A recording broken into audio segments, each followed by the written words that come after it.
Russia was on the verge of destroying Prussia completely. Its armies had crushed Prussian forces on the battlefield in one of the most lopsided defeats of the entire war. Its troops had marched into and occupied the Prussian capital itself, an outcome that would have seemed unthinkable just a few years earlier. The Prussian king, watching his kingdom collapse around him, was reportedly so desperate that he seriously considered ending his own life rather than witness its final defeat. Then a new Tsar took the Russian throne and gave every single one of those gains back, overnight, for free. This wasn't a complicated peace negotiation worked out over months of careful diplomacy, or a strategic retreat forced by some new battlefield disaster nobody saw coming. Russia was winning, decisively, on every front that mattered. It simply stopped, almost overnight, on the personal orders of one man who happened to idolize the very enemy his own country was supposed to be defeating. His name was Peter the Third of Russia. He also happened to be one of history's most dedicated adult players of toy soldiers, known to hold formal military trials for rodents that disturbed his miniature armies. This is the true story of how personal obsession quietly overpowered a nation's entire war effort and cost one Tsar his throne within 6 months. To understand how this happened, you have to start with where Peter actually came from, because it wasn't really Russia at all. Peter was born in 1728 in Holstein, a territory in what is now northern Germany, the grandson of Peter the Great of Russia through his mother's side. He was raised there with a distinctly Prussian military education, drilled from early childhood in Prussian-style discipline, uniforms, and tactics, surrounded by tutors and officers who treated Prussian military culture as the highest standard worth aspiring to. Out of that upbringing grew a genuine, lifelong admiration for the Prussian army and for one man in particular, King Frederick II of Prussia, later known to history as Frederick the Great, a military commander Peter had never actually met but idolized almost as a personal hero. As a teenager, Peter was brought to Russia by his aunt, the reigning Empress Elizabeth, who had no children of her own and named him her heir. He spent years in the Russian court as heir apparent, never fully shedding the Prussian sensibilities and open enthusiasm for Frederick that he had grown up with. Sensibilities that struck many at the Russian court as strange, even faintly disloyal, and that would eventually put him directly at odds with the very country he was destined to rule. In January of 1762, Empress Elizabeth died, and Peter became Emperor of Russia, right in the middle of a massive European conflict already known as the 7 Years' War. At that point, Russia was fighting as part of a coalition alongside Austria and France, united against Prussia and Frederick the Great, the very king Peter had idolized since childhood, and the war, up to this point, had gone disastrously for Frederick. Russian forces, fighting alongside Austrian allies, had inflicted a crushing defeat on Prussian troops at the Battle of Kunersdorf in 1759, one of the single worst losses of Frederick's entire military career, a defeat so complete that Frederick himself reportedly considered it close to the end of everything he had built. The following year, Russian and Austrian troops briefly occupied Berlin itself, marching directly into the Prussian capital and forcing its citizens to pay tribute before withdrawing, a humiliation that would have been unimaginable for Prussia just a decade earlier. By late 1761, Frederick's situation had become so dire that, according to multiple accounts, he seriously considered taking his own life rather than face the collapse of everything he had built. Prussia, by every reasonable measure, was on the verge of complete and total defeat. And then, within days of taking the Russian throne, Peter the Third made a decision that instantly changed everything. But before we get to that decision, it's worth understanding exactly what kind of man was about to make it, because his priorities were, to put it gently, unusual for a wartime head of state. According to the detailed memoirs of his own wife, the future Catherine the Great, who observed this behavior firsthand over years of marriage, Peter had a genuine, long-standing obsession with toy soldiers, arranging elaborate miniature armies in careful formations across his bedroom floor, sometimes for hours at a stretch, well into his adult life, long after most people would have set such things aside.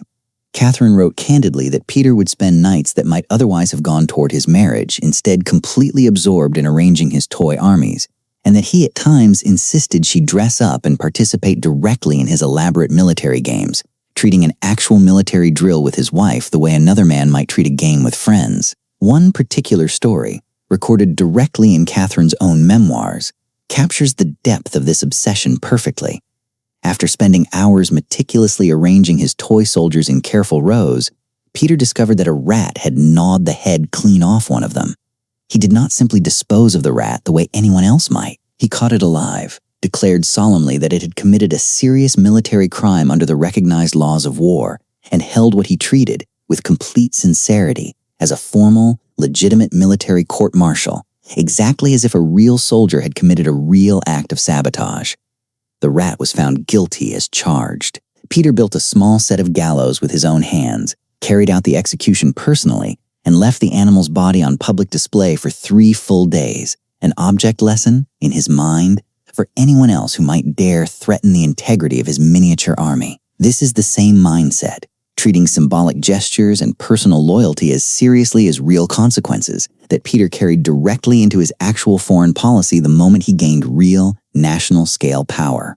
Almost immediately after taking the throne, Peter ordered an immediate ceasefire against Prussia, halting Russia's war effort while it held the clear military advantage. In May of 1762, he went much further still, signing the Treaty of St. Petersburg, which returned every single Russian conquest in Prussian territory, completely and unconditionally, without asking Frederick for anything meaningful in exchange for years of Russian blood and treasure spent winning it. Frederick the Great's own correspondence afterward described the reversal as nothing short of miraculous.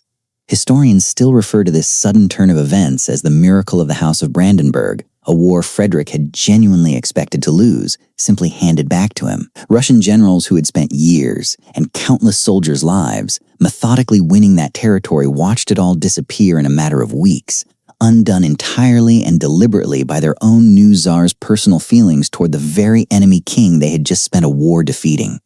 Peter didn't stop at making peace. He went on to openly favor Prussian-style military customs across the entire Russian army, imposing Prussian uniforms and drill on troops who had just spent years fighting Prussia directly. He also visibly and repeatedly favored his own personal Holstein soldiers, troops from his original German homeland, over the Russian Imperial Guard, the very elite unit whose entire purpose was protecting the Tsar personally and safeguarding the throne itself from exactly this kind of instability. That was, in hindsight, an extraordinarily dangerous group of people to alienate. The Imperial Guard did not appreciate watching a Russian Tsar reshape their own army in the image of the enemy they had just spent years fighting, purely because he personally admired that enemy's king more than he seemed to value their own service and sacrifice. Peter's domestic policies added even more fuel to the growing resentment against him. His manifesto on the freedom of the nobility, which freed Russian nobles from generations of mandatory state service, was genuinely popular among that specific class, and arguably one of the more progressive reforms of his short reign.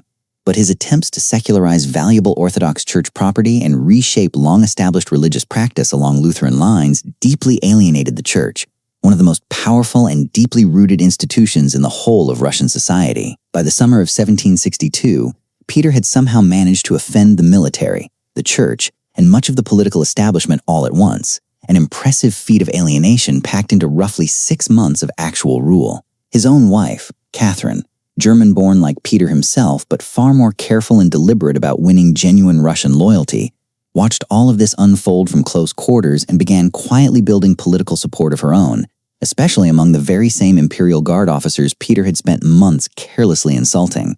In July of 1762, Catherine finally acted. With the full backing of the Imperial Guard, she launched a swift coup against her own husband.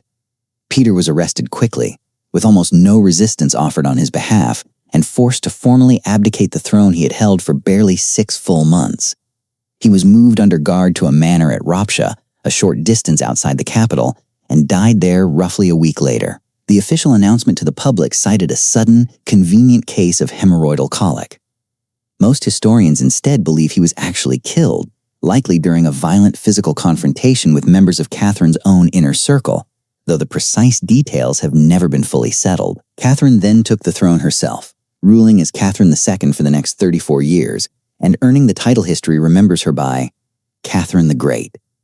So what does the strange, short reign of Peter the Third actually leave us with? A leader's personal admiration for someone entirely outside their own institution, when placed above the actual interests of the people and the institution they are supposed to serve, can undo years of hard-won progress in a matter of a few short months. And a leader who repeatedly alienates the specific people directly responsible for protecting his own power, in Peter's case, his own elite guard, rarely gets to keep hold of that power for very long afterward.